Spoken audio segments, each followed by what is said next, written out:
From KGW News, this is Straight Talk with Laurel Porter. Hello and thank you for joining us for Straight Talk. I'm Laurel Porter. This week, KGW and the Oregonian hosted the third and final debate between the top two candidates for Oregon governor, Kate Brown and Knute Buehler. Tracy Berry was the moderator, and I was one of the panelists asking questions, along with the Oregonian Steve Dean and Hillary Boerud.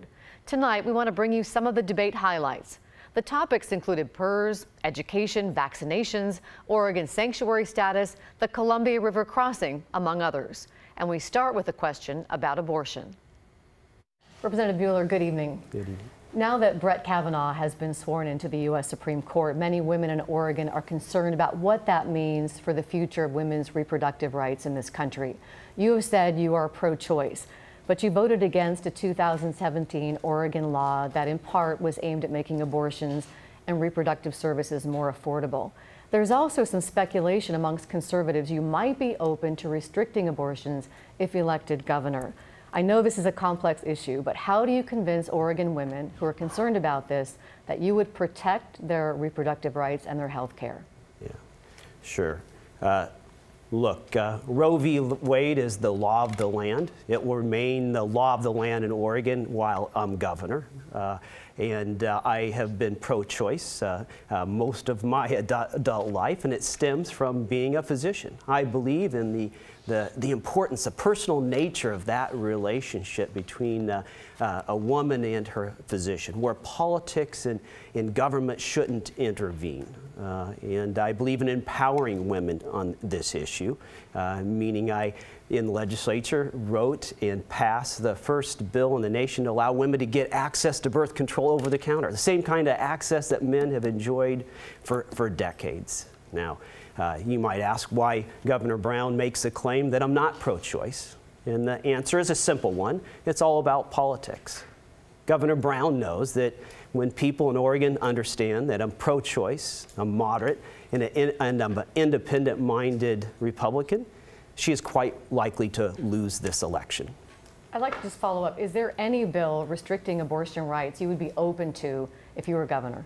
As governor, I will not be changing any reproductive rights laws that currently exist in Oregon. Governor Brown, go ahead. Thank you. I think with what's happening at the national level, it's critically important that women across the state have a true pro-choice champion, and I am that champion. I led the way to making sure that every single woman in this state, regardless of their income, regardless of their immigration status, and regardless of their zip code, have access to reproductive health care.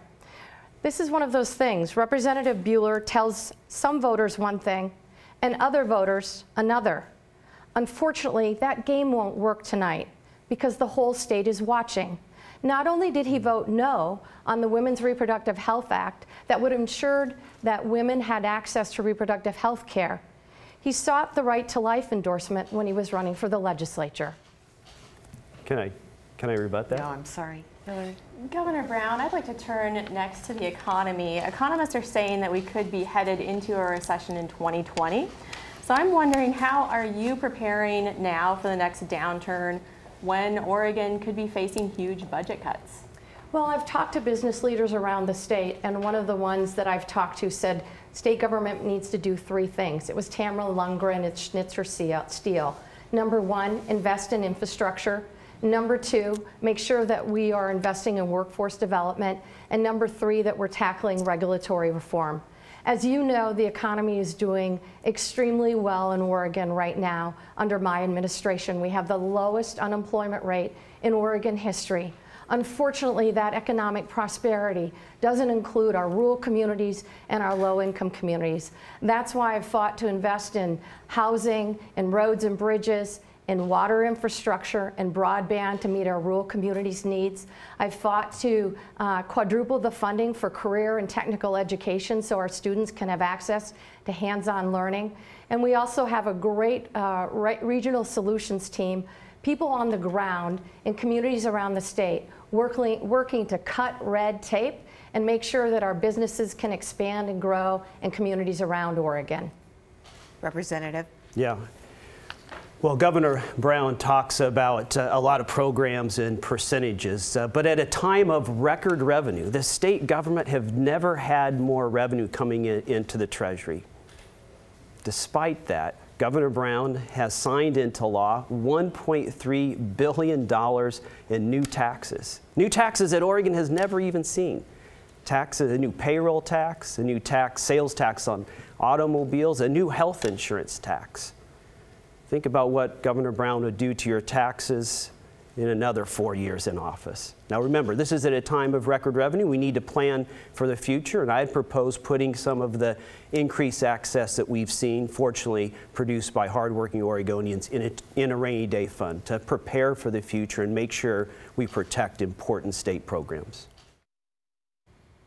Perhaps no issue has confounded state leaders more than funding the public employee pension. So naturally, we had to ask about it during the debate. Representative Bueller, I wanted to dive a little bit more into the state's pension crisis that you've touched on. Oregon has a $22 billion public pension shortfall right now, yet the government is still covering 100% of the pension, the payments into the pension fund. So should public employees be required to contribute to the pension fund? Yeah. Look, this issue with regards to our troubled pension plan is an issue of vital concern.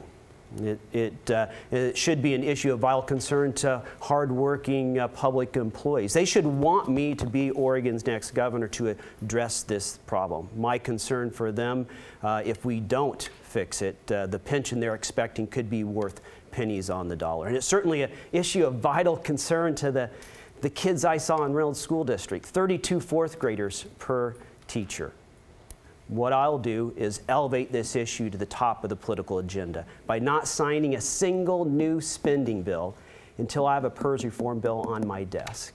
And some of the factors, some of the tenets of that bill I'd like to see is, yes, public employees contributing to their own pension plan. I'd also stop the big monthly payouts, the $50,000 a month payouts that some people have got. I'd limit that at $100,000 a year final average salary calculation. And importantly, going forward, everyone in PERS has transitioned away from the troubled retirement plan into a typical 401k plan. That will put the state back on stable footing. Thank you. Under my leadership, we negotiated that all 98% of state public employees are picking up their 6%. So that's happening at the state level. I believe that public employees need to have some skin in the game, and we'll continue to work toward that end. In 2003, the legislature made substantial changes to PERS. They stopped the Bilotti payments for Tier 3, and as a result, the average state public employee makes roughly $2,300 a month on retirement. That's less than $30,000 a year. I think it's easy for a millionaire to say he's going to cut the retirements of hardworking Oregonians. I'm not willing to do that. We have firefighters who put their lives on the line this summer. They saved over 7,000 homes from burning up. I am not willing to cut their retirements. May I follow up, please? Governor, I'm wondering if you can answer, though, you referred to the 401k style plan that public employees are contributing to now, and they also got raises as part of that. But should they start contributing to the actual pension fund? Certainly, I think that public employees ought to have skin in the game. As I said, under my administration, 98% of state public employees are picking up their 6%. I think we can do more. But here's the reality. These folks, our nurses, our teachers, our firefighters, our law enforcement, they put their lives on the line. They dedicate the best years of their lives to serving our children. I believe they deserve a safe, a secure, and affordable retirement. Representative Bueller, we'd like to give you a little more time. Yeah, thank you. I'm disappointed that Governor Brown would resort to a personal attack on this issue. This is about policy. This is an issue of vital concern to the state. Look, we all want loyal public employees to have a secure and safe retirement fund. But we also have a problem in the state. a problem where we have a classroom funding crisis because despite record state school budgets, those dollars aren't getting into the classroom. And Governor Brown's supposed measures to improve this situation is really political theater. As you mentioned, she takes away the 6% pickup, but gives a 7% raise, 7% raise to some of her biggest financial contributors. That's not leadership, that's pandering, and that's avoiding one of the biggest problems facing Oregon for the next decade. Oregonians will vote on a measure that would repeal the state sanctuary law. It's an issue where we saw some contrast between the two candidates.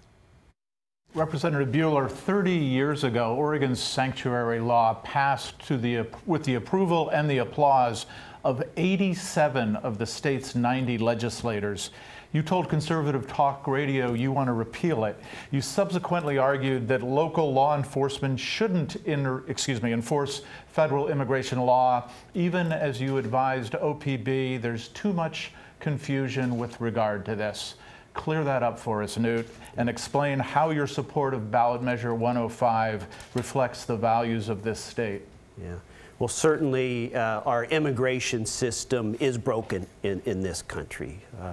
And the main cause is a lack of progress at the federal level. And it's the fault of both parties, both the Democrat and Republicans. And it's made all the worse by the divisive political rhetoric of President Trump. And I've certainly deviated and don't agree with his approach to Dreamers with regards to separating families, to even sending National Guard troops to the border. This is what we need to do. We need to add clarity to where there is confusion right now. And no matter if Measure 105 passes or not as governor, I will make sure there is that clarity. And my policy will be based on this. One, no racial profiling. Absolutely will not be tolerated in Oregon.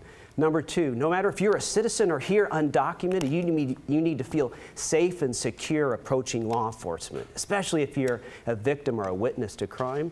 And number three, if you're a criminal, you've been convicted or charged with a crime, there will be communication and collaboration between local law enforcement and federal immigration authorities. That will keep everyone safe in Oregon, no matter if you're a citizen or if you're here undocumented. So, do you want to repeal the sanctuary law? I'm a yes on Measure 105. Okay. It's not something I'm campaigning on, and regardless if it's passed, we need clarification where there is confusion right now. Governor? Oregonians value our immigrant and refugee communities, and on my watch, we've remained a welcoming and inclusive state for all who call Oregon home. I oppose ballot measure 105. The reason why it was passed in 1987 was because law enforcement was targeting the Latino population, people with brown skins. And I am concerned if it passes again that racial profiling will continue and our communities will be less safe. That's why I oppose it. But I also opposed supported other legislation that encourages our immigrant communities, tuition equity for our Dreamers, cover all kids, ensuring our document children have access to health care, supporting the racial profiling legislation. I am not willing to collaborate with an administration that is ripping children away from parents and putting these children in cages. The question got the most social media response was on vaccinations and what rights parents have when it comes to vaccinating their kids. We'll have the candidates' response next. We're back in 2 minutes.